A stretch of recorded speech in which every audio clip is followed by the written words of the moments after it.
প্রিয় ভিউয়ার্স, আসসালামু আলাইকুম। রিসোর্স ইন্টিগ্রেশন সেন্টার বা রিক এনজিওতে 250টি পদের একটি বিশাল নিয়োগ বিজ্ঞপ্তি প্রকাশিত হয়েছে। এই সার্কুলারটিতে এইচএসসি এবং অনার্স পাশে নারী এবং পুরুষ উভয় প্রার্থী আবেদন করতে পারবেন। আবেদন শুরু কবে, শেষ কবে, কিভাবে আবেদনটি করতে হবে, কোন পদে আবেদন করার কি কি যোগ্যতা লাগবে, সবকিছু এই ভিডিওটিতে বিস্তারিত আলোচনা করব। আশা করি ধৈর্য সহকারে ভিডিওটি দেখবেন। তার আগে আপনাদের কাছে ছোট্ট একটি রিকোয়েস্ট থাকবে, আপনারা যারা এখনো আমার অ্যাম্বিশন জব পয়েন্ট ইউটিউব চ্যানেলটি সাবস্ক্রাইব করেননি তারা চ্যানেলটি সাবস্ক্রাইব করে পাশে থাকা বেল আইকনটি প্রেস করে রাখবেন। এতে পরবর্তীতে যে কোনো চাকরির সার্কুলার প্রকাশিত হওয়ার সাথে সাথে নোটিফিকেশনের মাধ্যমে জানতে পারবেন।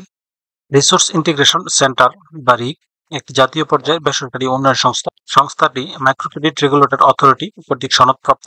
বর্তমানে সংস্থা কার্যক্রম সম্প্রসারণের লক্ষ্যে জরুরি ভিত্তিতে নিচে উল্লেখিত পদসমূহে যোগ্য ব্যক্তিদের নিকট হতে আবেদনপত্র আহ্বান করা যাচ্ছে। সার্কুলারটি প্রকাশিত হয়েছে 19 মার্চ 2025 ইং তারিখ। এই সার্কুলারটিতে আবেদন করতে হলে অনলাইনে অথবা ডাকযোগে উভয়ভাবে আবেদন করতে পারবেন।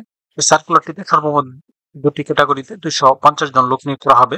আবেদন শুরু হয়েছে 19 মার্চ 2025 ইং তারিখ এবং আবেদনের শেষ সময় 10 এপ্রিল 2025 ইং তারিখ। প্রথমে নেওয়া হবে শাখা ব্যবস্থাপক।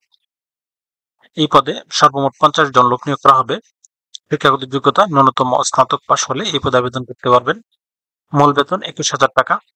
নিয়মিতকরণের আগে 47,000 হতে 49,100 টাকা, অর্থাৎ স্থায়ীকরণের পূর্বে এই বেতন দেওয়া হবে এবং স্থায়ীকরণ হলে 50,150 টাকা থেকে শুরু করে 52,250 টাকা।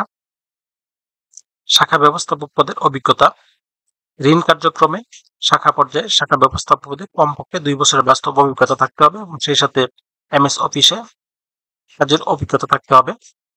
সর্বোচ্চ বয়সীমা 40 বছর, তবে অভিজ্ঞ প্রার্থীদের ক্ষেত্রে বয়সীমা শিথিলযোগ্য। এরপর নেওয়া হবে ক্রেডিট অফিসার। এই পদে সর্বমোট 200 জন লোক নিয়োগ করা হবে। শিক্ষাগত যোগ্যতা ন্যূনতম এইচএসসি পাস হলে এই পদে আবেদন করতে পারবেন। এই পদের মূল বেতন 14,900 টাকা।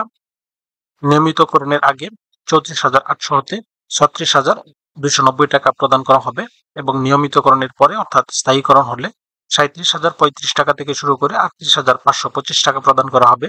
ক্রেডিট অফিসার পদে অভিজ্ঞতা, মাঠ পর্যায়ে ঋণ কার্যক্রমে কাজ করার 1 বছরের অভিজ্ঞতা থাকতে হবে। বয়সীমা সর্বোচ্চ 40 বছর, তবে অভিজ্ঞ প্রার্থীদের ক্ষেত্রে বয়সীমা শিথিলযোগ্য।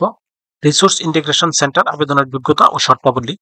উল্লিখিত পদসমূহে শুধুমাত্র বগুড়া, দিনাজপুর, ঠাকুরগাঁও, পঞ্চগড়, নীলফামারী ও কুড়িগ্রাম জেলার স্থায়ী বাসিন্দাগণ এই 2টি পদে আবেদন করতে পারবেন। প্রার্থীদের সারা বাংলাদেশের যে কোনো স্থানে মাঠ পর্যায়ে কাজ করার মানসিকতা থাকতে হবে। প্রার্থীদের অবশ্যই বৈধ মোটর সাইকেল ড্রাইভিং লাইসেন্স থাকতে হবে এবং মোটর সাইকেল চালনায় সক্ষমতা থাকতে হবে।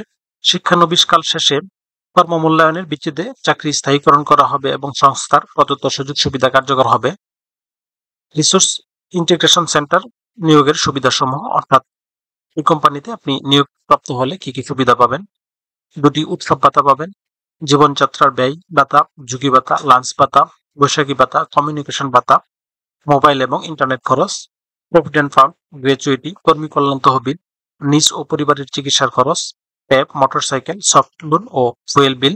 আবেদনের প্রক্রিয়া, প্রার্থীদের আগামী 10 এপ্রিল 2025 ইং তারিখে নিম্নোক্ত ঠিকানায় আবেদনপত্র পাঠাতে হবে। আবেদনপত্রে নিম্নোক্ত কাগজপত্র সংযুক্ত করতে হবে। পূর্ণ জীবন বৃত্তান্ত, অবশ্যই একটি সক্রিয় মোবাইল নাম্বার সাথে থাকতে হবে। সকল শিক্ষাগত যোগ্যতার সনদের সত্যায়িত ফটোকপি, চাকরির অভিজ্ঞতা সনদের ফটোকপি, জাতীয় পরিচয়পত্রের ফটোকপি, মোটরসাইকেল ড্রাইভিং লাইসেন্সের ফটোকপি, সদ্য তোলা 1 কপি পাসপোর্ট সাইজের ছবি। আবেদনপত্র পাঠানোর ঠিকানা, রিসোর্স ইন্টিগ্রেশন সেন্টার বা রিক, বগুড়া জোন অফিস, আমিনুর রহমান বিলা, বাড়ি নং 5, রুট নং 17, উপশহর বগুড়া। খামের উপর অবশ্যই পদের নাম এবং কেন্দ্রের নাম উল্লেখ থাকতে হবে। তো ভিউয়ার্স, এই ছিল আজকের বিস্তারিত আলোচনা। তারপর আপনাদের যদি কারো কোনো প্রশ্ন থাকে তাহলে অবশ্যই কমেন্টে জানাবেন। সেই সাথে ভিডিওটি ভালো লাগলে লাইক, কমেন্ট এবং শেয়ার দিয়ে রাখবেন।